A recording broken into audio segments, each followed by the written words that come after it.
Hi గారు, welcome to our channel. ప్రస్తుతం మనతో పాటు దామ్ బాలాజీ గారు, సీనియర్ జర్నలిస్ట్. ఒకసారి మాట్లాడదాం సార్. నమస్కారం సార్. ఏపీ మద్యం కుంభకోణానికి సంబంధించి మొదటి అరెస్ట్ అయితే జరిగింది సార్. రాజ్ కసిరెడ్డి అరెస్ట్ అయిపోయాడు అని చెప్పేసి చెప్తున్నారు. అండ్ అతని రిమాండ్ రిపోర్ట్ కూడా బయటకు వచ్చేసింది. అతను జగన్మోహన్ రెడ్డి గారు నిరికించేశారని కూడా అంటున్నారు. మరి దీనికి సంబంధించి ఎటువంటి వివరాలు ఉన్నాయి? మరి రిమాండ్ రిపోర్ట్ లో ఏముంది సార్? మద్యం కుంభకోణంలో సిట్ తన పరిశోధనని వేగవంతం చేసింది, ఇన్వెస్టిగేషన్ని, అరెస్టులు స్టార్ట్ అయినాయి. ఆల్రెడీ విజయసాయి రెడ్డితో 2 సార్లు సిట్ సమావేశమైంది. విజయసాయి రెడ్డిని గంటల పాటు విచారణ కొనసాగింది. విజయసాయి రెడ్డి అనేక విషయాల్ని సిట్కి ముందు ఉంచాడు. ఎందుకంటే ఈ కుంభకోణంతో విజయసాయి రెడ్డికి కూడా సంబంధం ఉంది. ఈ కేసులో విజయసాయి రెడ్డి అక్యూజ్డ్ నెంబర్ 5గా ఉంటున్నాడు. సో మెల్లగా విజయసాయిరెడ్డి అప్రూవర్గా మారే అవకాశాలు కనిపిస్తున్నాయి. ఎందుకంటే జనరల్గా ఇన్వెస్టిగేటివ్ ఏజెన్సీలు ఏం చేస్తుంటారంటే ఆ కేసులో బలంగా ఉన్న ఒకరిని ఎవరినైనా అప్రూవర్గా మార్చేసి వాళ్ళ వాంగ్మూలాలు బేస్ చేసుకుని మిగతా వాళ్ళని అరెస్ట్ చేస్తారు.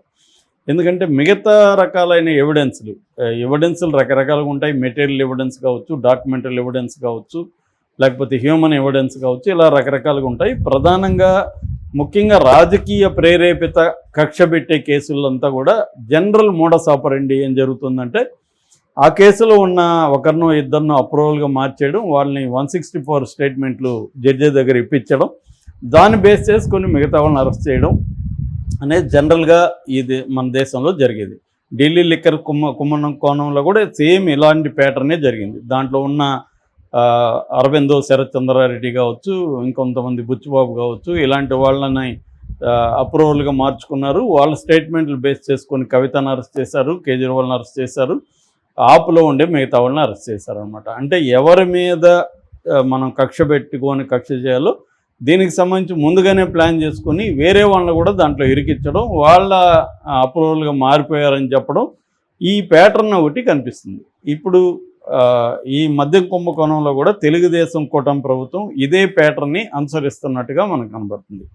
సో మొత్తంగా మద్యం కుంభకోణంలో 29 మందిని అక్యూజ్డ్గా ప్రజెంట్ చేర్చారు. అందులో జగన్ అయితే లేడు. మళ్ళీ కూడా జగన్ని చేర్చే అవకాశం కూడా లేకపోలేదు. అయితే ఇప్పటి వరకు ఈ కేసులో ఏం జరిగిందంటే, 1 విజయసాయిరెడ్డిని విచారించారు, 2 మిథున్ రెడ్డి, పెద్దిరెడ్డి రామచంద్ర కొడుకు, జగన్కి చాలా క్లోజు మిథున్ రెడ్డిని కూడా దీంట్లో విచారించారు. ఆల్రెడీ మిథున్ రెడ్డి సుప్రీంకోర్టు వరకు వెళ్ళి కొంత ఊరట అంటారు కదా, అలాంటి ఊరట అంటే ఈ మంత్ ఎండ్ వరకు కూడా ఆయన్ని అరెస్ట్ చేయొద్దండి అని సుప్రీంకోర్టు చెప్పింది. విచారణ జరగబోతుంది కాబట్టి ఆ మేరకు ఆయన అరెస్ట్ చేయలేదు. బట్ విచారణకైతే ఆయన కోఆపరేట్ చేయమన్నాడు, ఆయన కూడా కోఆపరేట్ చేస్తున్నాడు, వచ్చాడు. ఇక కసిరెడ్డి రాజిరెడ్డి, ఈయన పూర్తి పేరు కసిరెడ్డి రాజశేఖర్ రెడ్డి, రాజ్ కసిరెడ్డిగా ఆయన మార్చుకున్నాడు. ఆయన ఎన్ఆర్ఐ. ఆయన గత ప్రభుత్వంలో ఐటీ సలహాదారుగా పనిచేశాడు. సో ఆయనకి మధ్య కుంభకోణానికి సంబంధించి అప్పగించారు. ఇదేంటంటే ఆంధ్రప్రదేశ్ స్టేట్ బెవరేజెస్ కార్పొరేషన్ కింద వీళ్ళే గవర్నమెంటే షాపుల్ని రన్ చేసినప్పుడు కొన్ని కొత్త బ్రాండ్లు కావచ్చు, లేదా పాత బ్రాండ్లని కొత్తగా ఇంట్రొడ్యూస్ చేయడం కావచ్చు, ఇవన్నీ ఇంట్రొడ్యూస్ చేశారు. ఈ క్రమంలో తను కొన్ని బ్రాండ్లని ఇచ్చేసి వాళ్ళకి రేట్లు ఫిక్స్ చేసి రేట్లలో కమిషన్ తమకి ఇవ్వాలి. అది నెలకు 60 కోట్ల వరకు వసూలు చేశారు. ఈ కమిషన్ ఎవరు ఎక్కువ ఇస్తే వాళ్ళకి కోటా కూడా అంటే సప్లై ఎక్కువగా ఉండేట్టుగా కూడా ఇతను చూసుకోవడం. దీనికి సంబంధించి విజయసాయి రెడ్డి చెప్పిన దాని ప్రకారం వాళ్ళ ఇంట్లోనే 2 మీటింగ్ జరిగినాయి. బట్ డబ్బులు ఎవరికి ఎన్ని పోయినాయని నాకు తెలియదు అని ఆయన చెప్పేశాడు. సో ఇప్పుడు ఆయన ఇచ్చిన ఇన్ఫర్మేషన్ పెట్టుకొని కసిరెడ్డిని అరెస్ట్ చేశారు. కసిరెడ్డి కోర్టుకి వెళ్ళాడు కానీ ఆయనకి ముందస్తు బెయిల్ దొరకలేదు. సుప్రీంకోర్టుకి వెళ్ళాడు కానీ సుప్రీంకోర్టులో కూడా ఇంకా విచారణకు నోచుకోలేదు. దాంతో ఆయన్ని ప్రెజర్ చేయడానికి వాళ్ళ నాన్నని తీసుకువెళ్ళి విచారించారు, వాళ్ళ ఇండ్ల మీద దాడులు చేశారు. ఇవన్నీ చేయడంతో కసిరెడ్డి రాక తప్పలేదు. ఆయన దుబాయ్ నుంచి హైదరాబాద్కి వచ్చాడు. విచారణకి కోసమే ఆయన వచ్చినప్పటికి కూడా ఆయన్ని శంషాబాద్ ఎయిర్పోర్ట్లో పట్టుకొని తీసుకెళ్లారు. దాదాపు 12 గంటల పాటు అర్ధరాత్రి 3 దాకా చేశారు, మళ్ళీ మార్నింగ్ చేశారు. 12 గంటల పాటు ఆయన విచారించారు.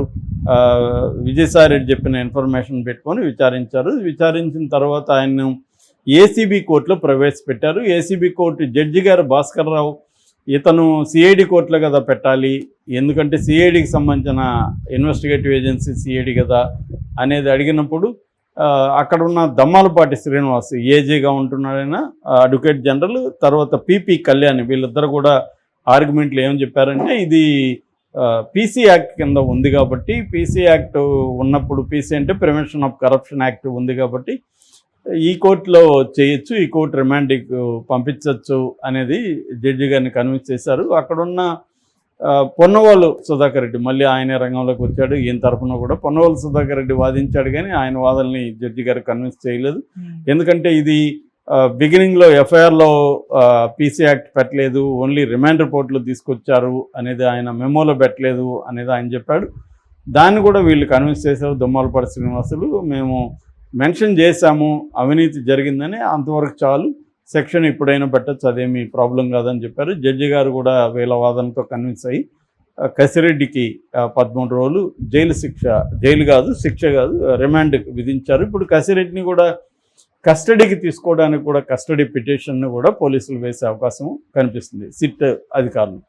అయితే ఇక్కడ ఇప్పుడు ఒక వార్త వైరల్ అవుతుంది, అదేంటంటే వీళ్ళ రిమాండ్ రిపోర్ట్లో కసిరెడ్డి, కసిరెడ్డి ఇది జగన్ చేయమంటేనే నేను చేశాను, డబ్బులంతా కూడా జగన్కే వెళ్ళాయి, జగనే మాకు ఈ స్కీమ్ ఎలా చేయాలి ఏంటి చెప్పించాడు, దీనికి సంబంధించి విజయసాయి రెడ్డి, మిథున్ రెడ్డి, సజ్జల శ్రీధర్ రెడ్డి, వాసుదేవ్ రెడ్డి, మేము అందరూ కూడా విజయసాయి రెడ్డి వాళ్ళ ఇంట్లో 2 సార్లు సమావేశమైనాం, ఎలా చేయాలి అవన్నీ కూడా మేము చూసాము. విజయసాయి రెడ్డి కూడా దీంట్లో భాగమే, ఆయనకి తెలియదు అనేది అబద్ధం, ఆయన కూడా ఇన్వాల్వ్ అయ్యాడు. అట్లాగే సజ్జల శ్రీధర్ రెడ్డి, వాసుదేవ్ రెడ్డి ఎండి దానికి కార్పొరేషన్ అయ్యాడు. ఇదంతా మేము సత్యప్రసాద్, అసిస్టెంట్ సెక్రటరీ సత్యప్రసాద్కి అప్పగించాం, దీన్ని గ్రౌండ్ లెవెల్లో ఎట్లా చూడాలి అనేది. అట్లాగే ధనంజయ్ రెడ్డి జగన్ కార్యదర్శి, అలాగే జగన్కి ఓఎస్డీ ఉన్న కృష్ణమోహన్ రెడ్డి కూడా దీంట్లో ఇన్వాల్వ్ అయ్యారు.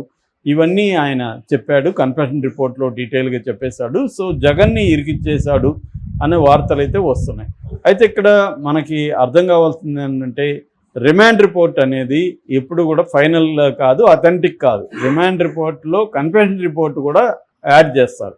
కన్ఫెషన్ రిపోర్ట్ మీద ఇతను సైన్ చేసి ఉండాలి. ఒకటి సైన్ చేసున్నా కూడా రేపు కోర్టులో నన్ను పోలీసులు బెదిరించి సైన్ చేసుకున్నారు, కన్ఫెషన్ రిపోర్ట్లో ఉన్నదంతా అబద్ధం అని కూడా చెప్పచ్చు.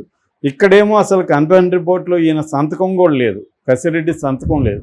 కసిరెడ్డి సంతకం లేనప్పుడు జగనే చేశాడని కసిరెడ్డి చెప్పాడని వీళ్ళు చెప్పడం అది నమ్మశక్యంగా లేదు. ఒకవేళ ప్రచారం కోసం వీళ్ళు చేయొచ్చు. మీడియా ఏం చేస్తుంది, తెలుగుదేశం మీడియా జగనే చేశాడంట, కసిరెడ్డి చెప్పేశాడు అన్న ఒక నెరేటివ్ని జనంలోకి తీసుకోవడానికి ట్రై చేస్తున్నారు, కానీ టెక్నికల్గా కోర్టులో ఇది చెల్లదు. అందుకనే జగన్ పేరు కూడా యాడ్ చేయలేదు. కోర్టులో చెల్లాలంటే ఇతను సంతకం చేసి ఉండాలి, లేదా ఇతను అప్రూవర్గా మారాలి, లేదు విజయసాయి రెడ్డి ఏమన్నా అప్రూవర్గా మారి ఇది జగనే చేశాడని చెప్తాడేమో చూడాలి.